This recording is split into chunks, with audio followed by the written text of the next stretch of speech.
you're using 3 different languages, but I'm going to speak in English. Thank you for having me.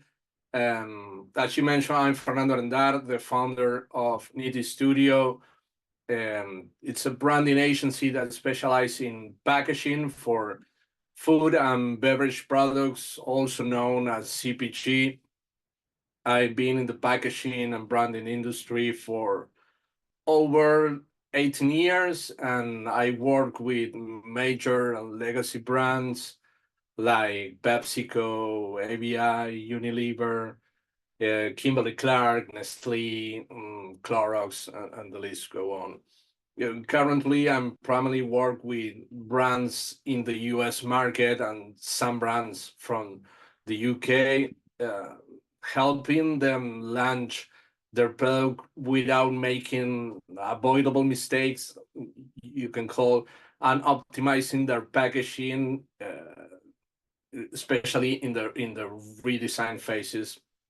And this involves not only ensuring the branding aligns with the brand's message, but also checking if the packaging, how it is, hurts the perception of taste that the product has. And in recent years, I dedicate myself to studying and understanding consumer behavior and psychology through research in related science, neuroscience, and I coined this fancy term, neuropackaging, to describe this focus, you can call it.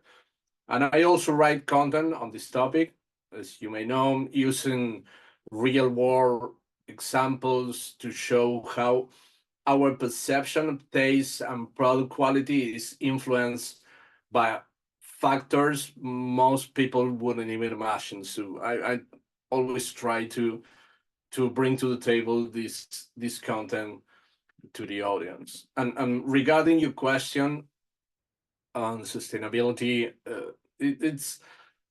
well, what I can say is sustainability is definitely a hot topic in the packaging world. Every summit or expo I attend, sustainability is either the main focus or at least a significant topic. And in all the talks, I hear that new generations demand recycled packaging, value sustainability, or are willing to pay more to it. And while this sounds great and I know it's appealing for brand, it doesn't always match reality. And what catches my attention is that human or consumer behavior isn't often considered a key variable. You know, the focus is almost entirely on materials and even often demonizing plastic, you know what I mean, which ironically can sometimes be greener than the other materials. So, but I won't dive into that debate because it's not my wheelhouse. But a few years ago, I decided to research consumer behavior regarding sustainability, and the evidence I found was quite different from the common beliefs. When you ask consumer, they'll say they care about the environment, of course, and prioritize sustainable packaging, but the evidence shows a different story. Brands that make a big deal about being sustainable or rise prices due to alternative materials often see a drop in sales, you know? And also evidence shows when consumers believe the packaging is recyclable, they tend to use it more, leading to more waste. There's an interesting study from Boston University. They found that people generally dislike wasting resources, of course, like using single-use cups at a party in this case. And almost everyone say they would prefer to use just one cup rather than multiple. However, when participants were given the option to recycle, their behavior change, and they use more cups, generating more waste. And in another experiment of the same study, people were asked to wrap up gift box, with paper, and those without recyclable being available use significantly more wrapping paper than those who had only a trash bin. And the idea is that recycling makes people feel less guilty about using more resources, so they end up using or consuming more. So this is something that brands and even governments, I think, should consider. And on the other side, sustainability claims is another issue. From my point of view, they can be really chaotic and hard to understand for the consumer. So this could cause what is known as cognitive overload, and this could produce negative feelings, not just towards the product, but towards the brand. So this is another issue we should consider. And let me go straight. I'm not saying that we shouldn't continue focusing on packaging materials and promoting access to recycling facility. But we must also address misconception about recycling and make our messages clear to avoid overwhelming consumers. And Fernando, how about organic ingredients? Do consumers place high importance on organic ingredients? Well, just like with sustainability, there's this belief in the packaging industry that you must communicate on one side that you are sustainable, and on the other that you are healthy or you won't be chosen. And that not necessarily true. The labeling something as organic usually falls in this category. You know what I mean? There's a misconception about it. Not all consumers look for the same thing. Not all products are chosen for the same reasons. And we have to understand that mislabeling also can backfire, And let me cite another study. There's an interesting study conducted by Jeffrey Parker showing that labeling healthy product as organic didn't impact evaluation because it's consistent with the organic concepts we have in our minds. However, labeling less healthy foods like burritos, snacks, or pizza as organic, this has caused perception, negative perception, and negative evaluation. They found that changing the label on these unhealthy products, for example, with made with all organic ingredients, had a more positive impact. So with this, I'm saying it's not just what we say, but how we say it. Because maybe we can use the organic labeling, but we should pay attention how we say it, especially particularly for this type of products, the unhealthy ones, or the ones that in our mind we connect with the unhealthy ones. So this must in packaging designs, can sometimes do more harm than good. So we should be aware with these classical rules. And this kind of claims are really used for companies that want to be different and brings sustainability claims, and they can have the opposite result, right? Yeah, it could backfire because sure. It always depends on the product, on the category, and of course on the consumer. What type of consumer? What are they looking for? So it's not a golden rule for all the products or all the category. That's what I found interesting in this study. Right. And another question for you: how long does it really take for a consumer to make a purchase decision? this is another popular theory in the consumer and packaging world, I can say. And I've seen it everywhere. You know, the idea that consumers take 5 seconds or less to choose a product, again, seems oversimplified. Agencies often tell brands, you have 5 seconds to capture the attention on the shelf, you should stand out. And this advice, I think, leads to a multitude of vibrant color package that end up blending together. And I'm not saying that breaking the pattern or finding a way to stand out on shelf isn't important, but we should be careful with this rule or generalizations, like I mentioned before.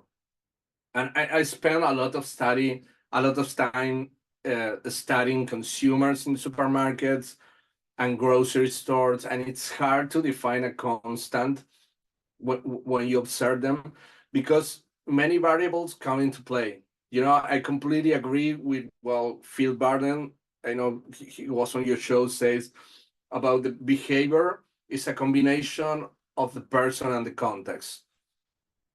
So we also need to understand that it's not a matter of time, but energy.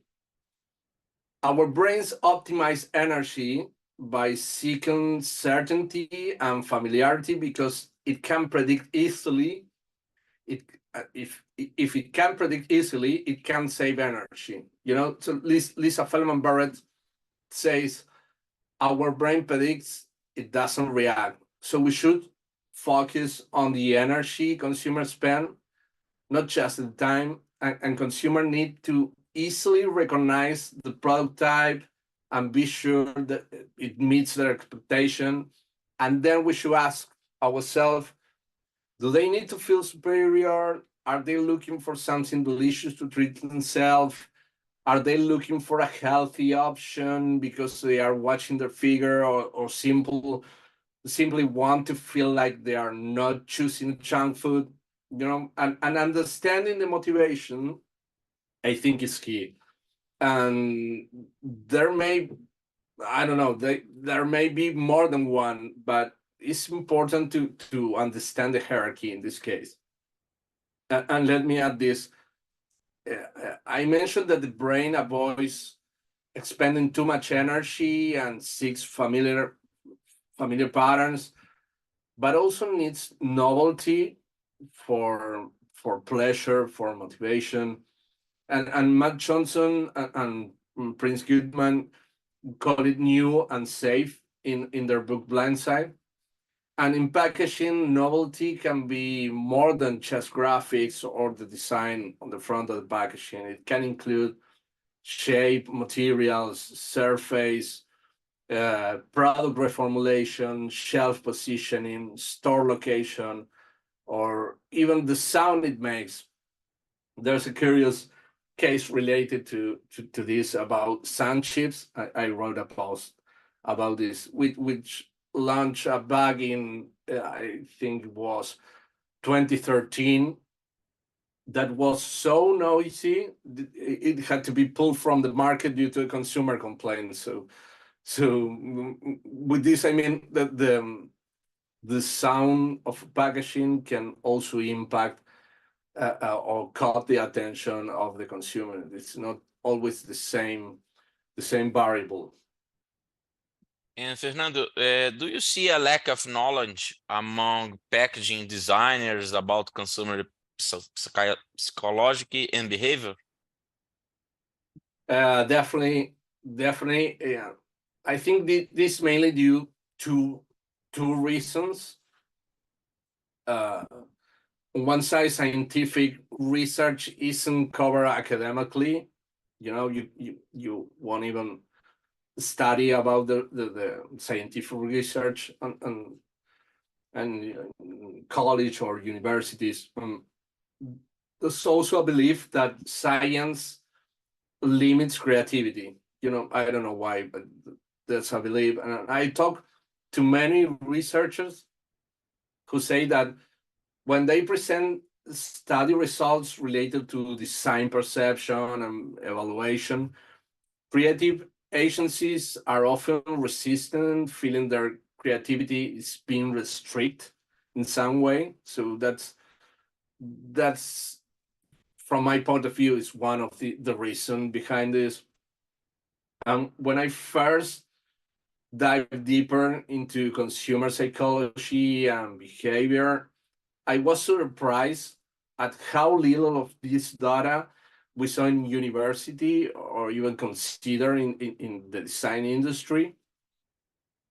And the function of packaging design is the funny thing is to communicate with humans, and yet our behavior is often overlooked. So that for me is curious, but I understand that it's not easy for students to find relevant materials. Many times students working on their thesis reach out to me because they chosen, for example, to focus on neuropackaging on their thesis and are struggling to find resources.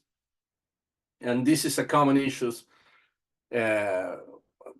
Because when I start looking for material and consumer behavior and packaging, I face with the same problem. You know, it took me a while to find like substantial information, but once you know where to look, you realize that there's actually a lot of available information, a lot of research, and a lot of studies on this matter. However, I think this material is often hidden in how it called dense scientific language. You know, it's hard to understand, and that's why I try all this year to bridge the gap between scientific theory and branding, packaging, trying to make the data more digestible, you know, not just for the industry professional, but for the general public. So I think those are the two reasons behind why the packaging designers are not much aware about the psychology or the consumer behavior. I think especially here in Brazil and Latin America in general, I guess in Europe they are more updated. That's what I think. I must be wrong. Oh yeah, maybe, but I'm still, I don't know. I'm still finding hard to or to relate with people in the industry, at least in my country or in Latin America, to have the same view, you know, about the packaging. Because what I usually find is the classic claims about the emotions, the packaging as a storyteller, or when I try to dive a little deeper, as I mentioned before, with this scientific data, they tend to reject. I don't know why, but at least it's the experience I had with the local agencies or the local industry. And Fernando, what are the common mistakes companies make by following theories not supported by empirical evidences? Yeah, I think the one common misconception is that consumer makes decision purely based on emotions, or that 95% of our decisions are emotional. You know, it sounds nice, but again, oversimplifies things. The emotions are often, I think, confused with the subconscious. Also, Kahneman's theory on system 1 or on system 2 is often misinterpreted, with system 1 seen as our emotional side. And there's a misunderstanding of I think, what emotions are, which has many implications beyond packaging.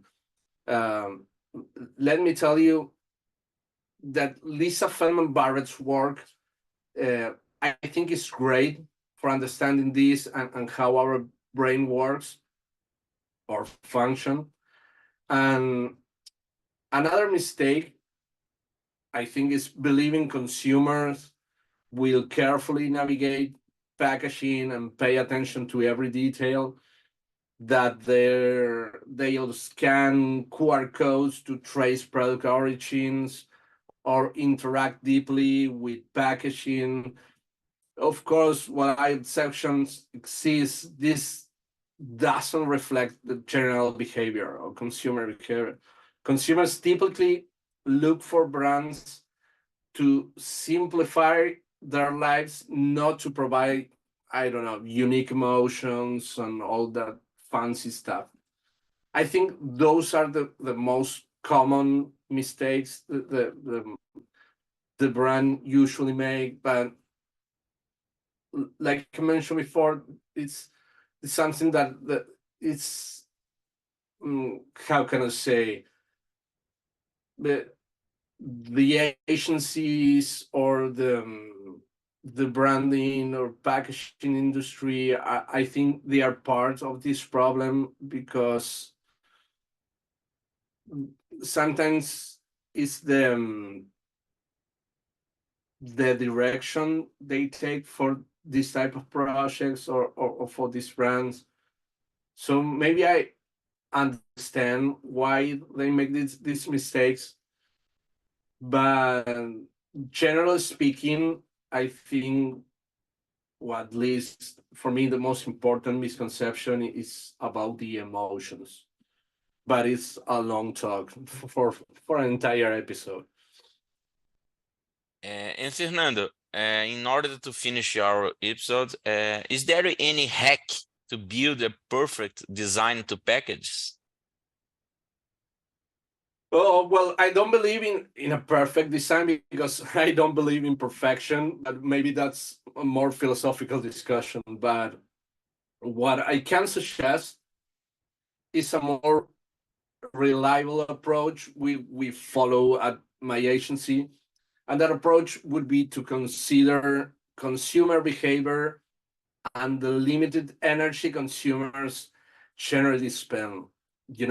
Optimize the information and inputs they'll be exposed to, and understand what they are seeking in a product. Two important concepts are processing fluency on one side and mental imagery. And processing fluency is about making sure that the design of the packaging is easy for the brain to understand quickly and effortlessly. And when packaging is designed with high processing fluency, consumers can instantly recognize and comprehend what the product is, what it offers, and why they might want it. And this reduces cognitive load, that is another important issue, and makes the decision-making process smoother and faster. So, for instance, clear labeling, simple graphics, familiar shapes, all contribute to high processing fluency. Something easier, something easier to process. And mental imagery is the brain's ability to simulate or imagine experiences in any sensory channel, and in this case, the packaging. And with this, I mean that the packaging should help consumer vividly imagine the product experience. For example, a well-designed package can make consumers visualize the taste, the smell, or the texture of the product inside. And if the packaging successfully triggers this sensory imagination, it can create a strong connection and desire for the product that is inside. So I think these 2 points is very important.